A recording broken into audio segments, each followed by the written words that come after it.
hello everyone. Today we will discuss about some important factors and some important facts in tongue और in muscle of mastication. क्योंकि अगर तुम देखोगे पुराने AIPJET related AIPJET और homeopathic competitive exams वाले अगर तुम देखोगे पेपर उठा के तो तुम देखोगे टंग के पोर्शन से या फिर मसल ऑफ मेस्टिकेशन से तुमको हर अल्टरनेट पेपर में कोई ना कोई क्वेश्चन मिलेगा ही मिलेगा, ठीक है।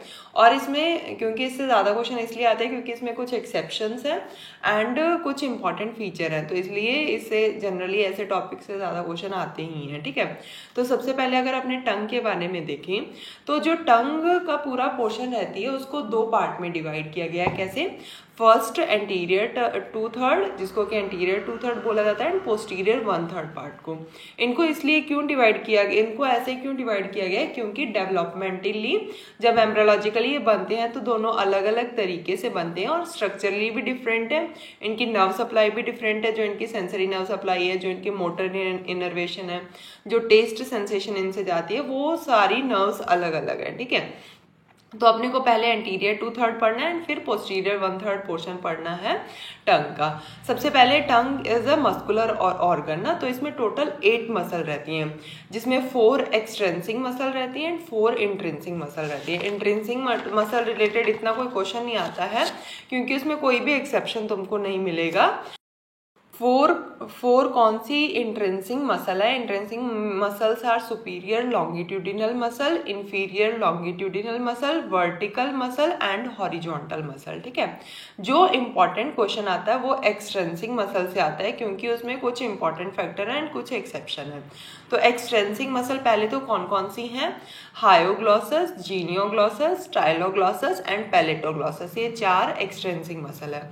अब अपने को नेक्स्ट चलना है नर्व सप्लाई, नर्व इसकी क्या क्या इसमें नर्व इनर्वेशंस रहती हैं। तो जितनी भी टंग की मसल है, मतलब जो टोटल 8 टंग की मसल है उनमें से 7 मसल को कौन सप्लाई करती है? हाइपोग्लॉसल नर्व, जो कि कौन सी है? Cranial nerve 12। तो 12 क्रेनियल नर्व जो है 12th क्रेनियल नर्व है हाइपोग्लॉसल नर्व, वो टंग की सारी मसल को सप्लाई करती है एक्सेप्ट पैलेटोग्लॉसस नर्व।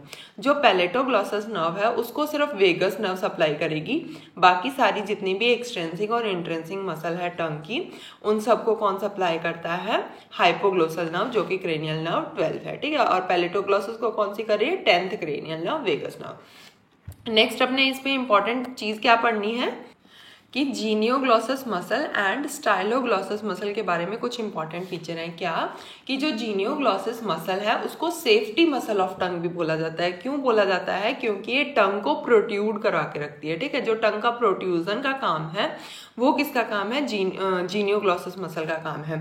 तो अगर जो नर्व इनर्वेशन के थ्रू अगर जीनियोग्लॉसस मसल का पैरालिसिस हो जाता है तो अपनी टंग क्या होएगी? पीछे की साइड इसका बैकवर्ड ड्रॉप हो जाएगा। बैकवर्ड ड्रॉप हो जाएगा तो ये एपिग्लॉटिस और ग्लॉटिस को कवर कर लेती है जिसकी वजह से सांस लेने में दिक्कत आती है और डेथ हो सकती है, ठीक है। तो इसलिए जीनियोग्लॉसस को सेफ्टी मसल ऑफ टंग बोला गया है। नेक्स्ट इंपॉर्टेंट जो क्वेश्चन आता है वो स्टाइलोग्लॉसस मसल से आता है। स्टाइलोग्लॉसस मसल से क्या क्वेश्चन आता है कि जो स्टाइलोग्लॉसस मसल है उसका क्या काम है? उसका काम है टंग को ऑपोजिट साइड में रिट्रैक्ट करके रखना, ठीक है। तो वो टंग क्या करती है? स्टाइलोग्लॉसस मसल क्या करती है? टंग को ऑपोजिट साइड में प्रेशर लगाती है, ठीक है। तो इसका मतलब क्या हुआ कि अगर अपना राइट साइड की जो स्टाइलोग्लॉसस मसल है उसका पैरालिसिस हो जाएगा तो टंग भी अपनी राइट साइड शिफ्ट हो जाएगी। क्यों? क्योंकि जो स्टाइलोग्लॉसस मसल है राइट साइड की, उसका क्या काम था कि टंग को लेफ्ट की साइड की तरफ धकेलना, ठीक है। तो अगर वो राइट साइड की स्टाइलोग्लॉसस मसल काम नहीं करेगी और सिर्फ लेफ्ट साइड की काम करेगी तो लेफ्ट साइड वाली मसल क्या करती है? टंग को राइट साइड में धकेल देगी। तो जैसे अगर अपनी अब राइट साइड की स्टाइलोग्लॉसस मसल खराब हो गई है तो अपनी टंग भी क्या होएगी?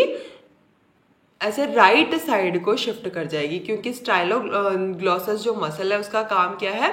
अपोजिट साइड की तरफ टंग को धकेलना, ठीक है। तो इसका वो ऐसे थ्योरी बना क्वेश्चन टाइप में, क्लिनिकल क्वेश्चन टाइप के बन के आता है कि अगर किसी पर्सन की स्टाइलोग्लॉसस मसल खराब है, पैरालिसिस हो गया उसका, तो उसके टंग का जो किधर की साइड मूव हो जाएगी, उसका टंग की शिफ्टिंग कौन सी साइड हो जाएगी, तो जिस साइड की स्टाइलोग्लॉसस मसल पैरालाइज्ड हो गई है उसी साइड में टंग का शिफ्टिंग होएगा, ठीक है। नेक्स्ट इंपॉर्टेंट जो क्वेश्चन आता है वो इसका आता है सेंसरी इनर्वेशन से, टेस्ट इनर्वेशन से टंग का। तो सबसे पहले अपने पढ़ेंगे एंटीरियर 2/3 एंड पोस्टीरियर 1/3 में सेंसरी नर्व सप्लाई कौन कौन सी नर्व की है।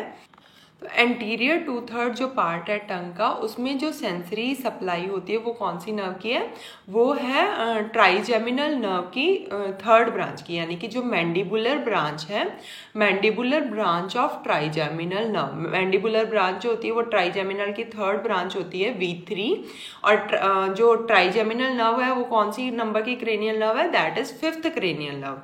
तो मतलब जो एंटीरियर 2/3 ऑफ टंग है वो 5th क्रेनियल नर्व की थर्ड ब्रांच मैंडिबुलर ब्रांच से उसकी जो सेंसरी सप्लाई होती है एंटीरियर 2/3 पार्ट की, ठीक है। सेंसरी जो सेंसेशंस जाएंगी वो मैंडिबुलर नर्व के थ्रू जाएंगी। नेक्स्ट इज पोस्टीरियर 1/3 की अपने बात करें तो पोस्टीरियर 1/3 की जो सेंसरी सप्लाई होती है, जो सेंसरी सेंसेशंस जाती हैं वो किसके थ्रू जाती हैं, ग्लोसोफेरेंजियल नर्व के थ्रू। और ग्लोसोफेरेंजियल कौन से नंबर की क्रेनियल नर्व है, that is 9th cranial nerve. इसके बाद में अपने बात करेंगे मोटर सप्लाई की। तो सारी जो मसल्स हैं उसकी मोटर सप्लाई मैंने बता दिया कि टोटल जितनी भी मसल हैं उनकी मोटर सप्लाई किससे होती है, हाइपोग्लॉसल नर्व से, जो कि 12th नंबर की क्रेनियल नर्व है, एक्सेप्ट पैलेटोग्लॉसस, पैलेटोग्लॉसस की 10th क्रेनियल नर्व से होती है। अब अगर अपने बात करें टेस्ट सेंसेशन की, तो एंटीरियर 2/3 जो पोर्शन है उससे टेस्ट सेंसेशन किसके थ्रू जाती है, कॉर्डा टिम्पेनी के थ्रू। और कॉर्डा टिम्पेनी किसकी ब्रांच है, 7th क्रेनियल नर्व की, विच इज फेशियल नर्व। तो एंटीरियर 2/3 से जो टेस्ट सेंसेशन है वो किससे जा रही है, कॉर्डा टिम्पेनी से। और पोस्टीरियर 1/3 से टेस्ट सेंसेशन किससे जाती है, ग्लोसोफेरेंजियल नर्व से। तो मतलब जो पोस्टीरियर 1/3 पोर्शन है उसमें सेंसरी सेंसेशन जिससे जा रही है एंड टेस्ट सेंसेशन सेम ही नर्व से जा रही है, कौन सी, ग्लोसोफेरेंजियल नर्व से, ठीक है। एंड लास्ट इज सेंसेशन, जो किसी भी चीज की, एक तो बात की अपनों ने टेस्ट सेंसेशन की, एक अपनों ने की कि सेंसरी सप्लाई, मतलब जो वहां से मैसेज लेके जाएंगी ब्रेन तक, ठीक है। और मोटर का मतलब क्या होता है, जो ब्रेन से मैसेज लेके आएंगी ऑर्गन तक। और जो एक सेंसेशन वाली फीलिंग है, सेंसेशन जो जाती है एंटीरियर 2/3 की, वो किसके थ्रू जाती है, लिंगुअल नर्व ऑफ, जो वो भी मैंडिबुलर नर्व की ब्रांच है। तो मतलब जो टेस्ट सेंसेशन जा रही है एंटीरियर 2/3 से वो किसके थ्रू जा रही है, कॉर्डा टिम्पेनी के थ्रू, जो कि किसकी ब्रांच है, वेगस फेशियल नर्व की, 7th क्रेनियल नर्व। एंटीरियर 2/3 से जो सेंसरी सेंसेशन जा रही हैं वो किसके थ्रू जा रही हैं, mandibular nerve, which is branch of 5th cranial nerve. And sensation जो जा रही है एंटीरियर 2/3 से वो किसके थ्रू जा रही है, lingual nerve, which is branch of mandibular nerve, and mandibular nerve is branch of 5th cranial nerve. And posterior 1/3 से टेस्ट की sensation, normal sensation and sensory जो इनर्वेशन है वो किसका है, ओवरऑल पोस्टीरियर 1/3 में तुमको सिर्फ एक मसल या एक नर्व याद रखनी है, दैट इज ग्लोसोफेरेंजियल नर्व, जो कि 9th क्रेनियल नर्व है, ठीक है। इसके बाद अपने देखेंगे मसल ऑफ मैस्टिकेशन के बारे में। तो मसल ऑफ मैस्टिकेशन में 4 मसल आती हैं, कौन कौन सी, temporalis, masseter, medial pterygoid and lateral pterygoid, ठीक है। इन सब की इनर्वेशन कौन सी नर्व से होती है, इन सब जो सारी की सारी ये है मसल ऑफ मैस्टिकेशन, इन सब की भी नर्व सप्लाई कौन सी है, mandibular nerve, which is branch of trigeminal nerve, 5th cranial nerve, ठीक है। तो जितनी भी मसल ऑफ मैस्टिकेशन है, मेसेटर, temporalis, lateral pterygoid, medial pterygoid, अगर तुमसे पर्टिकुलर किसी मसल का क्वेश्चन पूछा जाता है इसकी नर्व इनर्वेशन कौन सी है, ओवरऑल पूछा जाएगा कि मसल ऑफ मैस्टिकेशन की इनर्वेशन कौन सी नर्व से है, तो that is mandibular nerve, which is branch of trigeminal nerve, ठीक है। इसके बाद में एक और इम्पॉर्टेंट क्वेश्चन इससे बनता है कि बाकी सारी, इसमें से सिर्फ लेटरल टेरिगॉइड मसल ऐसी है जो कि जॉ को डिप्रेस करने के काम आती है। मतलब जॉ को अपने डिप्रेस करेंगे तो क्या होएगा, अपना माउथ ओपन होएगा, ठीक है। तो ओपन माउथ के लिए कौन सी इसमें मसल है, दैट इज लेटरल टेरिगॉइड। तो अगर ओपन माउथ का क्वेश्चन आए कि ओपन माउथ के लिए कौन सी मसल हेल्प करती है, तो lateral pterygoid.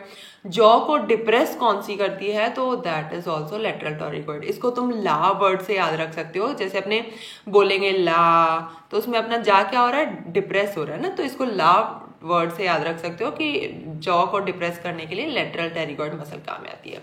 So thank you so much. Hope this will help you in your AIPJET and other competitive exams, homeopathic. So please like and share my channel and subscribe my channel.